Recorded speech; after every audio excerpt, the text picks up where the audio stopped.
So in the last lecture we have started or we have completed with force on a moving charge, right? ठीक है, force on a moving charge हमारे पास खत्म हो गया था और आज का जो हमारे पास अगला टॉपिक रहने वाला है बेटा वो रहने वाला है हमारे पास लॉरेंस फोर्स। कौन सा फोर्स रहने वाला है? Lawrence force. लॉरेंस फोर्स क्या होता है, क्या कहता है, आइए इस चीज को समझ लेते हैं। देखिए बेटा, लॉरेंस फोर्स की कहानी हमारे पास कब रोल प्ले करती है, पहले तो इस चीज को समझना जरूरी है। एक्चुअल में लॉरेंस साहब का कहना था कि अगर कोई भी चार्ज पार्टिकल किसी भी जगह से जा रहा है या मूव कर रहा है तो हमने कहा कि उस पर मैग्नेटिक फील्ड लगती है। उसने कहा ठीक है मान लेते हैं, मानने में क्या बुराई है, मान ली बिल्कुल बात। उन्होंने कहा लेकिन अगर चार्ज पार्टिकल है तो आपने इलेक्ट्रोस्टैटिक्स में एक चीज भी तो पढ़ी थी कि उस पर एक इलेक्ट्रिक फोर्स भी लगी थी। अगर वहां पर कोई इलेक्ट्रिक फील्ड आप रख देते हैं तो आपके पास उस चार्ज पार्टिकल की वजह से क्या लग जाएगी, इलेक्ट्रिक फोर्स भी लगेगी। अब उन्होंने कहा जो कंबाइंड इफेक्ट आएगा, जो कंबाइंड इफेक्ट आएगा फोर्स का वो कैसे आएगा, उन्होंने कहा जो चार्ज पार्टिकल की वजह से इलेक्ट्रिक फोर्स लग रहा होगा और जो चार्ज पार्टिकल की वजह से मैग्नेटिक फोर्स लग रहा होगा, इन दोनों को आप जोड़ दीजिए तो आपके पास क्या आ जाएगा, इनका कंबाइंड फोर्स आ जाएगा। कैसे, आइए देखते हैं। उन्होंने बोला कि F नेट बराबर होता है F electric plus F magnetic. F electric की वैल्यू आपके पास आती है Q टाइम्स E और मैग्नेटिक की वैल्यू आप लोग कर चुके हैं Q V B sin theta आ चुकी है। बट यहाँ पर हमारे पास वेलोसिटी परपेंडिकुलर, मतलब अगर करंट अंदर है वेलोसिटी ऐसे जा रही है तो 90 डिग्री का एंगल बन रहा है, ठीक है। तो हमारे पास plus Q times V Q V B लिख देता हूँ अभी। बेटा अगर मैं कोई भी मैग्नेटिक फील्ड, हमेशा ये चीज याद रखना कि जो वेलोसिटी और फोर्स है उसमें तो हमेशा 90 डिग्री एंगल बनेगा। मैग्नेटिक, हाँ जी। तो आप मान के चलो अगर इधर जा रहा है ऐसे, इसके अंदर अगर मैग्नेटिक फील्ड जा रहा है मेरे अंदर, अब वेलोसिटी को इस प्लेन में कहीं पे भी उड़ा दो हमेशा 90 रहेगा। सोचो ना यार, ये वेलोसिटी अगर करंट अंदर की तरफ है ऐसे और वेलोसिटी अगर करंट ये तो करंट तो अंदर की तरफ जा रहा है, अब इसमें तो यहाँ से और यहाँ पर हर जगह पे 90 बनेगा, कहीं पे भी देखो बाहर की तरफ तो तुम्हारा 90 डिग्री से बना रहा है, ठीक है। फिर हमारे पास फोर्स जो आएगा कितना आएगा, हमेशा 90 डिग्री का ही आएगा। वेल अभी मैं V क्रॉस भी लिखूंगा, कोई दिक्कत नहीं है, यहाँ से Q कॉमन ले लेते हैं तो हमारे पास क्या आ जाएगा, E प्लस VB या फिर V क्रॉस, सब वेक्टर फॉर्म है। तो आपके पास F नेट वैल्यू कितनी आएगी, Q times E plus V cross B। कैसे पता पड़ा, क्योंकि उस चार्ज पार्टिकल की वजह से इलेक्ट्रिक फोर्स भी तो जनरेट हो रही है, उस फोर्स को आप क्यों नेगलेक्ट कर रहे हो। तो लॉरेंस ने कहा भैया नेगलेक्ट मत करो और आपकी जो कहानी आप इस तरीके से चलाएं। क्लियर है, यहां तक कोई दिक्कत नहीं है, ठीक है। अब हमारे पास आता है वर्क डन। क्या आता है, work done on a moving charge particle by a magnetic field। क्या बोल रहा हूं बेटा मैं आपसे, work done on a moving charge particle, on a moving charge particle by a magnetic field is कितना होता है, 0। याद रखना इस चीज, मैं प्रूफ भी दूंगा अभी, मैं प्रूफ भी दूंगा, बट ये बहुत ही इंपॉर्टेंट है कि मैग्नेटिक फील्ड द्वारा मूविंग चार्ज पार्टिकल पर कोई भी काम नहीं किया जाता है, कोई भी वैल्यू W की नहीं आती है। क्यों नहीं आती है, क्योंकि हमारे पास काइनेटिक एनर्जी उसकी कांस्टेंट है। और वो कैसे कांस्टेंट होगी, अभी एक छोटी सी डेरिवेशन है जो आपके बोर्ड्स के पेपर के लिए भी इंपॉर्टेंट बन जाती है, जो पूछी जाती है, ठीक है। अब देखो आप लोगों को कौन सी फील्ड मैग्नेटिक है, इन दोनों में से ये चीज पता है, ये तो FB वाली है, इसका मतलब हमारे पास F की वैल्यू हमारे पास क्या आ रही है, QV, ठीक है। मैं इसको रद्द कर देता हूं ताकि आपके पास ज्यादा कंफ्यूजन ना हो। तो मेरे पास जो F है वो हमारे पास किसके इक्वल आएगी, QV cross B, QV cross B। तो आपके पास F की वैल्यू है Q times V cross B। पहला केस, मैं अपनी मर्जी से किसी भी जगह पर दोनों तरफ सेम नंबर से मल्टीप्लाई डिवाइड कर सकता हूं, कोई फर्क नहीं पड़ने वाला है। तो लेट्स से कि मैं v से दोनों तरफ डॉट कर रहा हूं, यानी कि f डॉट v कर रहा हूं, इधर डॉट v कर रहा हूं, तो मेरे पास जो वैल्यू आ जाएगी on multiplying both sides by v, I will be having f dot v is equals to q times v cross v dot v। कोई फर्क तो नहीं पड़ेगा क्योंकि भाई इधर भी v से कर दिया मैंने मल्टीप्लाई, ऐसे भी v से मल्टीप्लाई कर दिया। अब बेटा एक चीज बहुत ही ध्यान से समझना, क्लास 11th में ये आपको बताया जाता है कि क्रॉस प्रोडक्ट जो आपके पास रिजल्टेंट लेके आएगा, अगर v और v आपस में परपेंडिकुलर है तो इसका रिजल्टेंट आएगा वो भी परपेंडिकुलर ही होगा।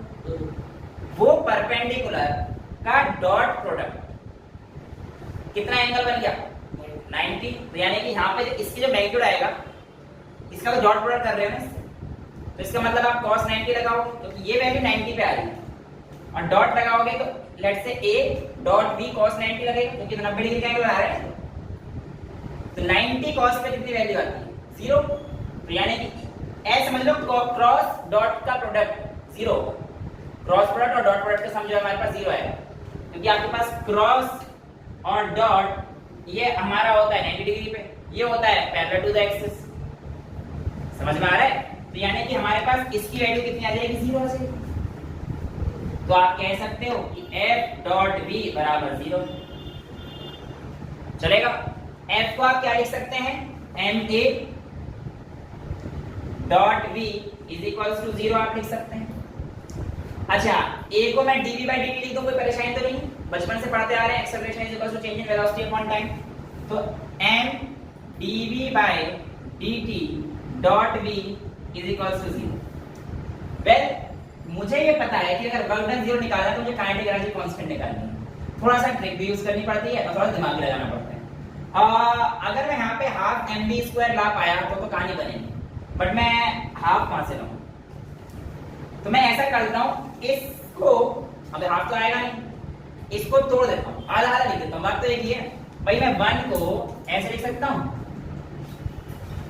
तो बस इसको भी ऐसे कर देता हूं, देखो m times bracket 1/2 dv over dt dot v plus 1/2 dv over dt dot v।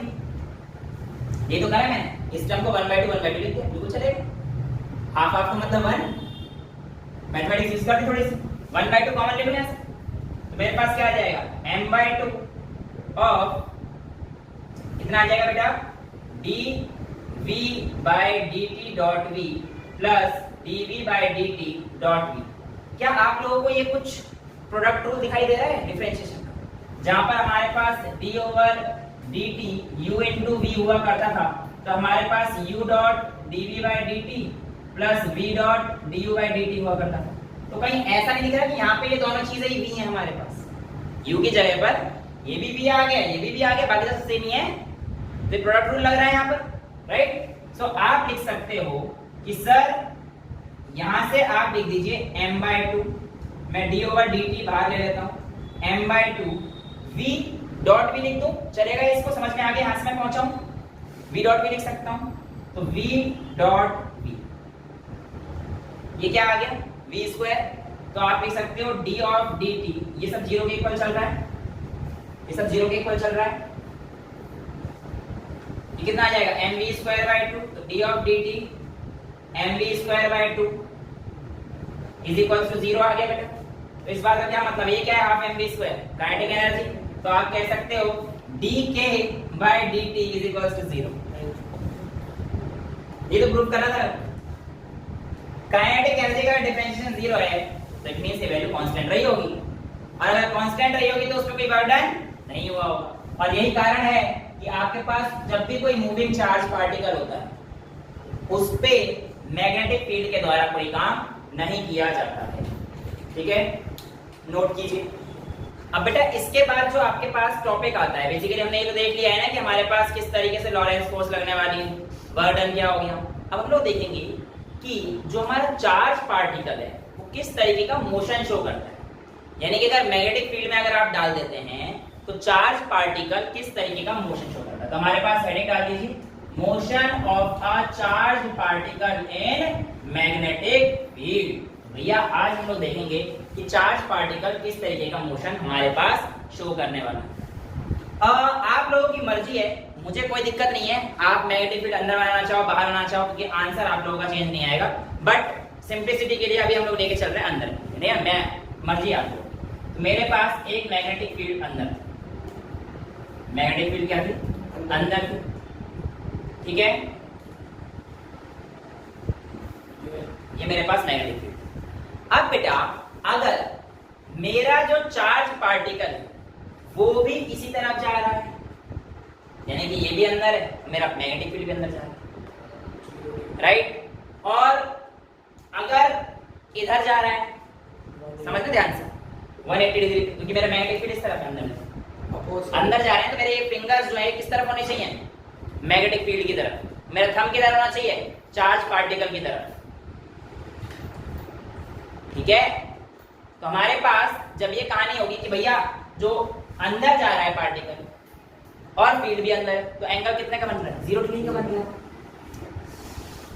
0 degree का एंगल बन रहा है। तो मेरे से मोशन पूछा गया, अब यहाँ पे फोर्स तो पूछा नहीं गया कि भैया फोर्स 0 होगी ये होगी, ऐसा नहीं, वो मोशन कैसा करे, ये चीज आपसे पूछ रही।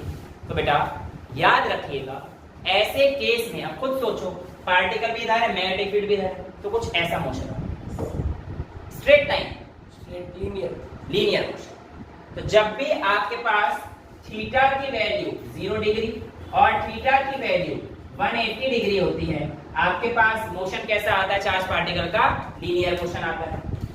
मोशन कैसा आएगा यहाँ पर आप लोगों का, लीनियर आएगा। अच्छा, लेकिन अब अगर मैं, ध्यान से सुनिएगा, कहानी आ रही है इंटरेस्टिंग, 90 डिग्री पे एंगल मार देता हूं, किस पे मार देता हूं, 90 डिग्री पर एंगल मार देता हूं।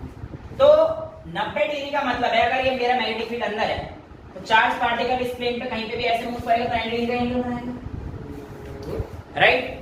अगर चार्ज पार्टिकल लेट्स से कि हमारे पास ऐसे आता है,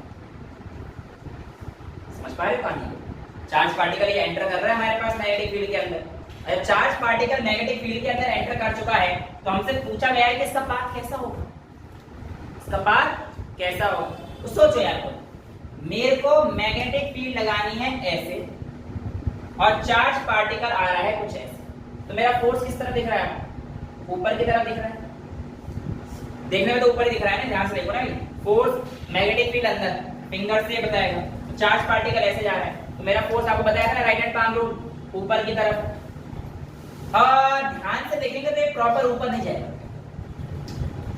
क्यों, क्योंकि आपको पता है चार्ज पार्टिकल को बिल्कुल सीधा ऊपर तो गया नहीं, कुछ डिफ्लेक्शन हुआ, तो यानी कि ये ऊपर तो जाएगा पर थोड़ा सा ऐसे जाएगा, यानी कि ये ऊपर की तरफ ऐसे जा रहा है, देखिए चार्ज पार्टिकल यहाँ पहुंचकर ऐसे डिफ्लेक्ट हो, तभी तो ऊपर जा रहा है, यहां से ऐसे थोड़ी चला जाएगा। सोचो ना खुद को यार, जब चार्ज पार्टिकल मूव करा रहे हो तो 90 डिग्री पे फोर्स ऊपर का मतलब ये नहीं है कि आपका बिल्कुल पार्टिकल जो बिल्कुल 90 डिग्री पे चला जाएगा, नहीं, चार्ज करते करते वो ऊपर की तरफ जा रहा है, ऐसे आ रहा था, यहाँ मैग्नेटिक फील्ड आई और ये ऐसे जा रहा है, इमेजिन कर पा रहे हो।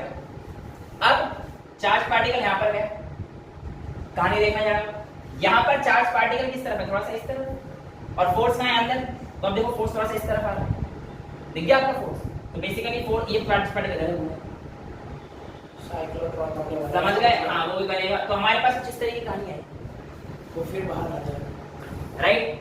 तो जब भी हमारे पास थीटा की वैल्यू 90 डिग्री बनेगी, क्या बनेगी, when theta is equal to 90 degree, तो पार्टिकल कैसा पाथ फॉलो करेगा उस पे बेटा, सर्कुलर पाथ फॉलो करेगा, कैसा पाथ फॉलो करेगा, सर्कुलर पाथ फॉलो करेगा। और आपको पता है कि अगर ये सर्कुलर पाथ फॉलो कर रहा है, पार्टिकल क्या मेरा चार्ज पार्टिकल, इस पे मैग्नेटिक फील्ड की वजह से लगने वाला फोर्स, ये तो हमारे पास QVB ही रहने वाला है, इसमें तो कोई अंतर नहीं है। अब क्लास 11th में एक चीज आप लोगों ने पढ़ी कि अगर कोई चार्ज पार्टिकल हमारे पास, या कोई भी particle, not only charge particle, even planets revolving around the sun, centripetal force की वजह से घूम रहे हैं, जो हमारे पास सर्कुलर पाथ पे घूम रहे होते हैं, जिनका फोर्स टुवर्ड्स द सेंटर लगता है। यहां पर देखो चार्ज पार्टिकल का फोर्स टुवर्ड्स द सेंटर की तरफ लगता है, चार्ज पार्टिकल का फोर्स टुवर्ड्स सेंटर की तरफ रिएक्ट हो रहा है, तो इसके बीच में लगने वाला फोर्स कौन सा आएगा? सेंट्रीपिटल फोर्स आएगा। और बेटा सेंट्रीपिटल फोर्स की वैल्यू आपके पास जो आती थी वो आती थी mv² अपॉन r। एक्चुअल में m is equals to ma होता है, ये कहां से आई बताएगा हम, a एक्सेलरेशन होता है, बट यहाँ पे आने की वजह से इसमें क्या आता है एंगुलर एक्सेलरेशन, जो कि आपके पास v² बाय r के बराबर होता है, तो यहाँ से आया करता था। तो ये वैल्यू हमारे पास f is equals to mv² upon r हो जाएगी, और mv² upon r is equals to qvb के इक्वल हो जाएगा। मोशन तो मुझे पता चल गया, सर्कुलर मोशन है भैया पार्टिकल, उसकी रेडियस बताओ फिर कितनी है। जब सर्किल आया है तो कहानी तो ये आएगी ना कि उसकी रेडियस मेरे को बताइए कितनी आएगी, बता दो क्या प्रॉब्लम आ रही है। यहाँ से r को इधर लिख दो, एक b से एक b को काट दो, तो आपके पास r की वैल्यू आ जाएगी mv अपॉन bq। यानी कि जितनी ज्यादा वेलोसिटी से पार्टिकल को फेंका जाएगा उतना बड़ा सर्किल बनेगा, साफ साफ दिख रहा है, राइट। या एक और चीज कह सकता हूं, जितने ज्यादा मोमेंटम से पार्टिकल को फेंका जाएगा, mv हमारे पास क्या होता है, मोमेंटम होता है, जितने ज्यादा मोमेंटम से पार्टिकल को फेंका जाएगा उतना बड़ा रेडियस होगा, साफ साफ हमें दिख रहा है। और b और q के इनवर्स में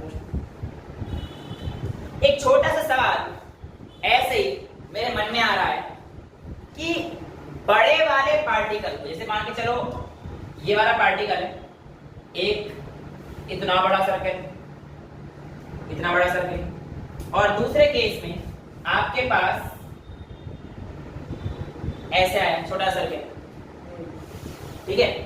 मैंने इसको फेंका 1000 मीटर पर सेकंड, अज्यूम कर बहुत ज्यादा स्पीड होगी, पर मैंने मान लिया इलेक्ट्रॉन प्रोटॉन के ऊपर खेल रहे थे, स्पीड मैंने मान के चली आ गई, और इसको फेंका 20 मीटर पर सेकंड की स्पीड से। कौन सर्किट पहले कंप्लीट करेगा, कैसे बताऊं, नहीं बता पाऊं। कौन सर्किट मतलब कौन अपना पाथ पहले कंप्लीट करेगा, कौन जल्दी करेगा। बेटा to be very honest, time पे डिपेंड नहीं करेगी r equal to mv by dq। ये t तो है नहीं यहाँ पे, टाइम तो अभी निकालेंगे, बट वहां पर अभी हम लोग डायरेक्शन करेंगे, तब मैं आपको ये चीज अच्छे से क्लियर कर पाऊंगा। मैंने पहले क्वेश्चन इसलिए पूछ लिया और आंसर ले दिया क्योंकि जो अब मैं आगे डेरिवेशन करने जा रहा हूँ उससे आपको ये चीज बिल्कुल क्लियर हो जाए कि सर आप चाहे कितनी वेलोसिटी बढ़ा दो, हमें आप पागल बनाने की कोशिश कर लो कि आप वेलोसिटी बढ़ा रहे हो, बड़ा सर्किल होगा उसमें टाइम बहुत ज्यादा लगना चाहिए। अभी तो हम बन रहे हैं, लेकिन जब हम डेरिवेशन कर लेंगे उसके बाद पागल नहीं बनोगे। कैसे, आइए देखिए। टाइम पीरियड अब जो इसमें जाता है वो क्या होता है, डिस्टेंस अपॉन स्पीड, स्पीड मतलब वेलोसिटी। भाई time is equals to distance upon velocity तो पढ़ते हो, और किसी भी सर्कुलर पाथ पे उसका डिस्टेंस कितना होता है, 2 pi R. Distance is equals to circumference, L is equals to 2 pi R करा था सॉलिनॉइड में, टॉरॉइड में सब ये तो करा हमने, L is equals to 2 pi r. तो आप लिख सकते हो t is equals to 2 pi r by v। r की वैल्यू क्या है, mv अपॉन bq, तो t is equals to 2 pi mv upon bq के इक्वल आ जाएगा, और अपॉन में v था हमारे पास, राइट भाई 2 पाई r अपॉन v, v से v गया, टाइम पीरियड वेलोसिटी पे डिपेंड करता है। इस बात का फिर मतलब क्या हुआ सर कि 1000 मीटर पर सेकंड का, और हम क्या कहें कि इन दोनों में से सर्किल कौन पहले टाइम कंप्लीट करेगा, तो बेटा दोनों सेम टाइम है। फिर अंतर क्या है, अंतर यह आएगा कि जितनी स्पीड से इसे फेंकोगे ना, इसका सर्किल कितना बड़ा बनेगा, फिर बस यही अंतर है। उनका पाथ अंतर आएगा, टाइम में कोई अंतर नहीं आएगा। Time is independent of the velocity, कितनी मर्जी से फेंकना, time is independent of the velocity. तो यहाँ पर ये चीज आप लोगों को याद रखनी पड़ती है। अगर मैं कहता हूँ इसकी फ्रीक्वेंसी कितनी आएगी, तो आप पता कर दीजिए, क्योंकि आपको पता है फ्रीक्वेंसी हमारे पास क्या होता है 1 अपॉन टाइम पीरियड। तो कितना आ गया bq बाय 2 पाई m। इसकी एंगुलर वेलोसिटी कितनी आएगी, तो आपको एंगुलर वेलोसिटी पता होनी चाहिए, omega is equals to 2 pi f। f की वैल्यू आ गई हमारे पास bq बाय 2 पाई m, तो omega is equals to 2 pi into bq by 2 pi m। 2 pi से 2 पाई गया, तो ओमेगा कितना आ जाएगा bq बाय m। बहुत सारी चीजें ऐसे निकल जाएंगी। अब आपसे बोलने को बोलते हैं कि भैया इसको काइनेटिक एनर्जी में चेंज करो, कर सकते हो आप आराम से। इसको काइनेटिक एनर्जी चेंज करने के लिए आपको क्या करना पड़ेगा, डिवाइड बाय 2 मल्टीप्लाई बाय 2 करो पहले, इनटू v और b करो डिवाइड, फिर काइनेटिक एनर्जी के साथ रिलेशन आ जाएगा। फिर मोमेंटम का √2 के ही पता भी होना चाहिए आपको, ठीक है। तो बहुत सारी जो रिलेशंस आप एक फार्मूला पता हो बस आप, और ये आया कहां से, यहां से बस f is equal to dv से सर्कुलर पाथ पे घूमना है तो हमारे पास क्या आ गया, ये आ गई। क्लियर हुई। तो ये हमारे पास जब पार्टिकल घूम रहा होता है, ये चीज हम लोग अभी यूज भी करेंगे, टाइम पीरियड, रेडियस और फ्रीक्वेंसी सबका साइक्लोट्रॉन हम लोग यूज करेंगे, इसको भी ध्यान रखें। इतना समझ में आता है, कोई डाउट? ये तो कहानी सिंपल हो गई है, थोड़ा सा इसे कॉम्प्लिकेट करते हैं। बहुत ही सिंपल कहानी हो गई, कॉम्प्लिकेट करते हैं हम लोग। अब बेटा कहानी थोड़ी सी आगे बढ़ाते हैं, जिसमें हमारे पास चार्ज पार्टिकल किसी एक एंगल पे घूम रहा है, याद रखना किसी एक पर्टिकुलर एंगल पे घूम रहा है, राइट। तो आपके पास मैग्नेटिक फील्ड तो अभी वही है अंदर, उसमें तो हमारे पास कोई चेंज है, राइट। बस यहाँ पर क्या करना है आपको, 3 डिग्री का काम लेना है। 3 डिग्री मतलब 3 एक्सिस, एक्स वाई जेड पे हमारे पास काम चलना चाहिए। तो हमारे पास बेटा एक्स प्लेन ये मान लेते हैं, ये वाई प्लेन मान लेते हैं, और ये हमारे पास जो है जेड प्लेन। अब पार्टिकल हमारे पास जो अंदर का फील्ड है मैं देखो ना, तो ऐसे जा रहा है चार्ज पार्टिकल, इस बार ऐसे नहीं जा रहा है, क्योंकि अगर ऐसे जा रहा है तो सिंपल एक्स एक्सिस पे तो वो इस 90 डिग्री जाएगा, तो सर्कुलर केस आ जाता, समझ पा रहे हो।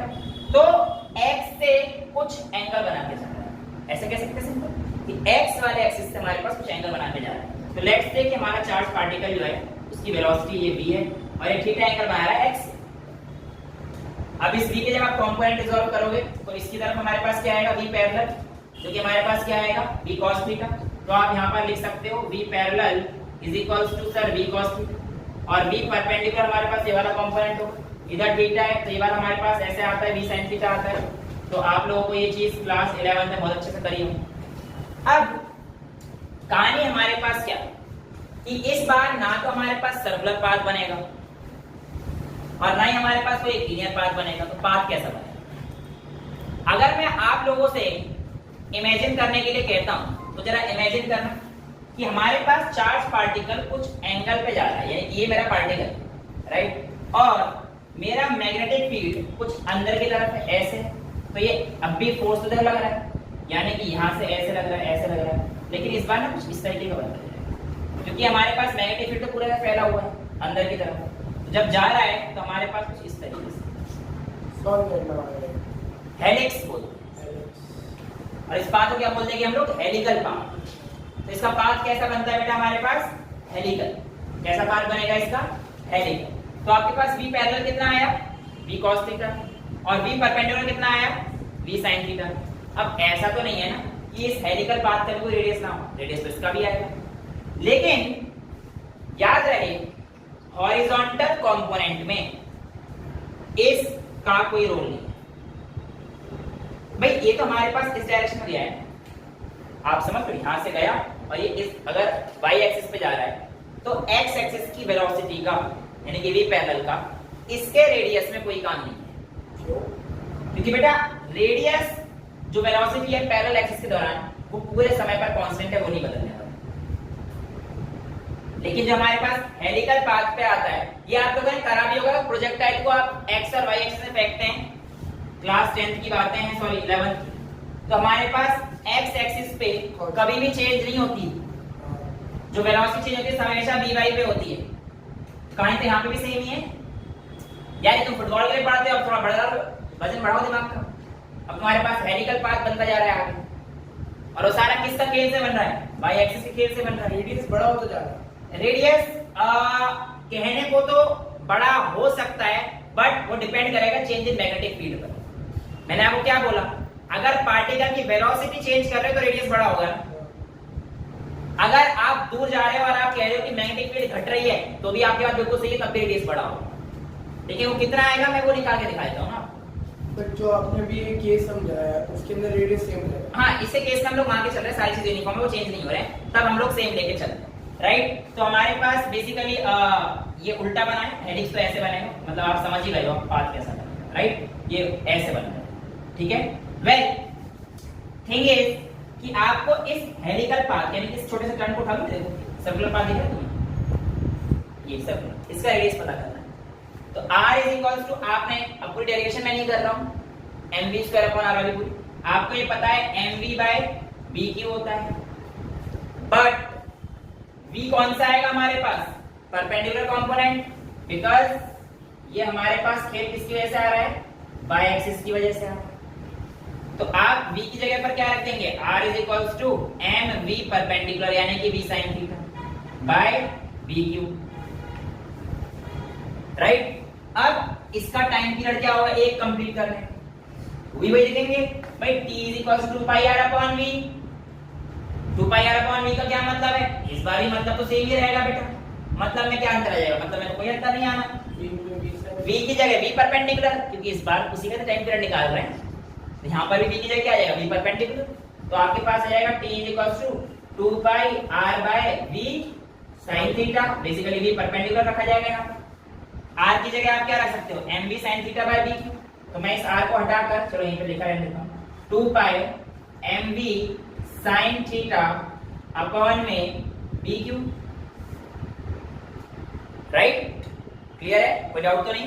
तो बेटा bq हमारे पास r पे दिया गया और ये v sin थीटा ऐसे ना, v sin थीटा ये तो गया, तो हमारे पास क्या आ गया, t is equal to 2πm upon bq, very important relation, कितने भी डिग्री से फेंक दो टाइम का, अब भी वेलोसिटी पे कोई फर्क नहीं पड़ेगा, ना थीटा पे फर्क पड़ेगा, नहीं है भैया उसका मतलब, कहता है मास से मुझे मतलब है, मैग्नेटिक फील्ड से मतलब है, चार्ज पार्टिकल से, लेकिन वेलोसिटी क्या है, कितने डिग्री से फेंकते रहो, टाइम बोलेगा मुझे कोई मतलब, फ्रीक्वेंसी कहानी से, राइट। लेकिन अब ध्यान रहे आपके पास, एक हेलिक्स के एंड से दूसरे हेलिक्स के एंड को आप लोग क्या बोलते हैं, पिच। ये पिच आप लोगों ने जो बायोलॉजी वाले हैं डीएनए में पढ़ी होगी, डीएनए की कॉइलिंग जो होती है उसमें भी एक पिच आता है, इसमें 10 बेस पेयर होते हैं,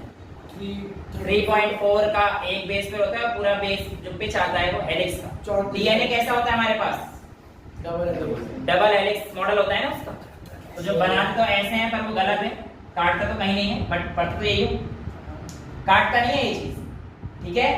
तो यहां से लेकर और यहां तक का ये हमारे पास जो पाथ आएगा, ये पूरा क्या आएगा बेटा, एक हेलिक्स आएगा। अब ये जो एक हेलिक्स आएगा, इसकी आपसे पूछी जाती है वैल्यू कितनी है, वैल्यू कितनी आएगी, तो बेटा ये क्या है, डिस्टेंस। डिस्टेंस क्या होता है, वेलोसिटी इनटू टाइम, भाई speed equal distance upon time होता है, डिस्टेंस क्या हो गया, तो हमारे पास x की वैल्यू अगर आप निकालोगे तो आपके पास क्या आ जाएगा, v into T, but x तुम्हारे पास किस एक्सिस पे है, पैरेलल वाले एक्सिस पे, तो इस बार वेलोसिटी का कौन सा कंपोनेंट आएगा, पैरेलल वाला, तो इसलिए आपके पास जो पिच आएगी जिसको आप x से डिनोट करेंगे, v पैरेलल इनटू टाइम आ जाएगा बेटा, और v पैरेलल का मतलब कितना है आपके पास, v cos theta into time कितना आया, 2πm अपॉन bq, तो आपके पास जो पिच आएगी उसकी वैल्यू कितनी आ जाएगी, 2πmv cos theta by bq। ये आप लोगों के पास एक छोटा सा रिलेशन आ जाता है कि आप लोगों के पास पिच कितना होता है, टाइम पीरियड कितना होता है, जब भी एक चार्ज पार्टिकल मोशन में होता है बेसिकली, तो कैसे काम करता है, ये आप लोगों को इस तरीके से पता होना चाहिए, ठीक है। इतना समझ में आया, आज के लिए इतना ही रखते हैं, that's all for today, thank you so much.